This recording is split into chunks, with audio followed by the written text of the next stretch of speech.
दोस्तों, आज की कहानी है। बड़ी बहू ने तो आते ही मेरे बेटे और पति को छीन लिया। दोस्तों, कहानी शुरू करने से पहले अगर आपने चैनल को सब्सक्राइब नहीं किया हो तो कर लीजिए ताकि आपके पास पहुंच सके हर नया वीडियो। सुनिए जी, बहू को रोक लीजिए ना, मुझको बिल्कुल भी अच्छा नहीं लग रहा है कि वह इस तरह से जा रही है। मानसी ने एक तरह से तड़पते हुए कहा, अब मैं कुछ भी नहीं जानता मानसी, जब पहले मैं तुमको इस तरह से समझाया करता था कि सुधर जाओ, बहू को लाड़ प्यार से रखो, लेकिन तब तो तुमने मेरी एक भी नसीहत नहीं मानी। अब उसका परिणाम भुगतना तो ही पड़ेगा। बलदेव ने दाढ़ी बनाते हुए कहा। हालांकि बुरा उनको भी बहुत लग रहा था कि इकलौते बेटे ने मानसी की जायदादों से उबकर अपने पत्नी के साथ अलग रहने का फैसला कर लिया था, लेकिन वह भी मजबूर थे क्योंकि बहुत टोकने के बावजूद भी मानसी अपनी आदतों में बदलाव नहीं ला पाई थी और अब पानी सिर के ऊपर से निकलने लगा था। प्लीज बलदेव, आखिरी बार मेरा साथ दे दीजिए। मैं वादा करती हूँ कि मैं अपनी आदतों को पूरी तरह से बदल कर दिखाऊंगी। विनीत को अपने कमरे से बाहर अड्डे से निकालते हुए देखकर मानसी का कलेजा एकदम से होक उठा। कितना खराब लगेगा जब घर में सिर्फ दो प्राणी, वही पति पत्नी रह जाएंगे। तो वह तीन लोग घर में ही थे, लेकिन वह सोनम के घर आने से घर में चहल पहल हो गई थी। जब सोनम की पायल की आवाज घर में खनकती थी तो घर उसकी खनक के गुंजायमान रहता था। लेकिन अब क्या होगा? देखो, मैं तो कोई भी मदद तुम्हारी नहीं कर सकता क्योंकि एक नहीं, दो नहीं, बल्कि कितनी ही बार मैंने आगे बढ़कर बात संभाली है, लेकिन आज तो तुमको ही प्रयास करना होगा। बलदेव ने बिल्कुल साफ परिस्थितियों से हाथ झाड़ते हुए कहा, चलो मैं ही फिर से कोशिश करके देख लेती हूँ। हालांकि कल तो मेरी बात सुनने से भी इनकार कर दिया था। मानसी ने मन ही मन सोचा।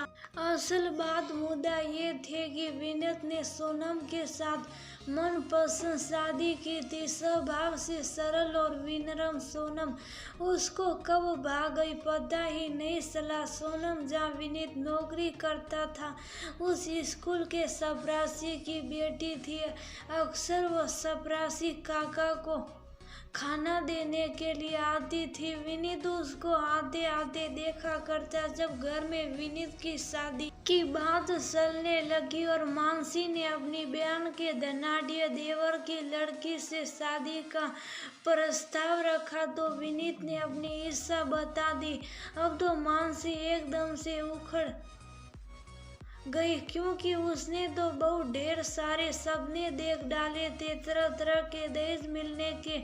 लेकिन इधर विनीत भी जिद पर अड़ गया कि शादी करेगा तो सोनम से ही, वरना कुंवारा ही बैठा रहेगा। हालांकि चपरासी काका ने विनीत को बहुत समझाया कि बेटा, हम तुम्हारी हैसियत के नहीं है, लेकिन विनीत उनसे भी यही बोला कि काका, हमको शादी सोनम से करनी है, आपकी हैसियत से नहीं। परिस्थितियों के साथ चलने वाले बलदेव को तो कोई आपत्ति नहीं थी, लेकिन मानसी तो बदले की भावना से जल उठी। वह बेटे की जिद और उसे खो देने के डर से सोनम को ब्याह कर तो ले आई, लेकिन उससे मन ही मन एक बेर ठान बैठी कि सोनम ने उसका बेटा छीना है, मैं भी इसको इस घर में भी नहीं रहने दूंगी। अब तो जब देखो तब मानसी उसको तरह तरह के व्यंग्य बाणों से सुशोभित करती रहती। सोनम उसकी बातों को सुनकर कोई जवाब तो नहीं देती, लेकिन उसकी आंखें सलग आती। बलदेव उसको शुभ साफ समझा देते। अब तो विनीत भी अपनी माँ के व्यवहार से त्रस्त हो जाता। बलदेव से परिस्थितियां देखकर परेशान हो जाते और मानसी को साम दाम दंड भेद पर प्रकार की नसीहत देकर समझाते कि कहीं ऐसा ना हो तुम्हारे व्यवहार से परेशान होकर बेटा वो तुमको छोड़कर चले जाए। लेकिन मानसी हमेशा एक कान से सुनती और दूसरे से निकाल देती, क्योंकि उसको कहीं ना कहीं विश्वास था कि उसको बेटा मात्र भक्त है और वह उसको छोड़कर कहीं भी नहीं जाएगा। लेकिन ये शायद उसकी भूल थी। अभी कल रात की ही बात है जब सोनम ने खाना बनाया और उसमें इत्तेफाक से मिर्च ज्यादा हो गई। बस मानसी का अनर्गल रिकॉर्ड शुरू हो गया। हमको ये इस तरह से मार डालना चाहती है, सोचती हैं कि मैं जितनी जल्दी मरूं उतनी जल्दी ये अपने गरीब माँ बाप को यहाँ साथ में लाकर रख ले। बलदेव होठों पर उंगली रखकर चुप रहने का बहुत इशारा करते रहे, लेकिन मानसी को तो अपने मन से भड़ास निकालनी ही थी। सोनम तो ये सुनकर फूट फूट कर रोने लगी। देख तो लो पति और ससुर के सामने कैसे टैस हुए आंसू बहाए जा रही हैं। मैं क्या गलत कर रही हो? पहले तो हमारे बेटे को फांस लिया, फिर मेरे पति को अपने वंश में कर लिया, मेरे ही घर में मुझको सबका दुश्मन बना रही है। लेकिन मैं तुम्हारी कोई भी साल नहीं चलने दूंगी। मानसी अपने अंदर की घृणा को उगड़ती ही चली जा रही थी और वह एक बार भी बलदेव की तरफ नहीं देख रही थी। आखिरकार वही हुआ जिस बात का बलदेव को डर था। बस माँ बहुत हो गया, अब मैं इस घर में एक पल भी नहीं रह सकता। अरे आप तो हर समय सोनम के पीछे ही पड़ी रहती हैं, वह कुछ नहीं कहती तो इसका मतलब आप उसको कुछ भी सुनाती रहेगी। अब हम लोग कल ही सुबह इस घर से हमेशा हमेशा के लिए चले जाएंगे। आप रहिएगा आराम से अकेले। जीवन साथी बनाकर लाया, उसको इस तरह से अपमान नहीं होने दे सकता। उसका विनीत भी एकदम से तिल मिलाकर खड़ा हो गया और सोनम का हाथ पकड़कर अपने कमरे में चला गया। आखिर उसका भी खून गर्म था। बलदेव से तो कुछ भी इस परिस्थिति में बोलते ही नहीं बना, क्योंकि उसकी दी हुई सारी नसीहतें बेकार चली गई थी। अब तो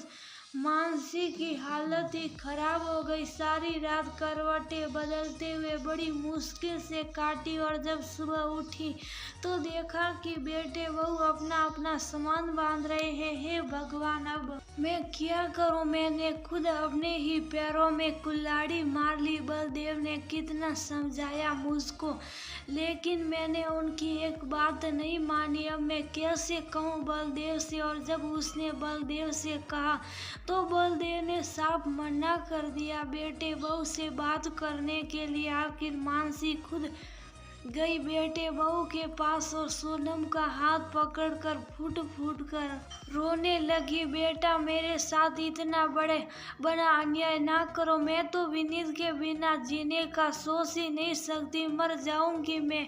विनीत बेटा, मैं तेरी कसम खाकर कहती हूँ कि अब से एक भी शब्द बहू को उल्टा सीधा बोलूं।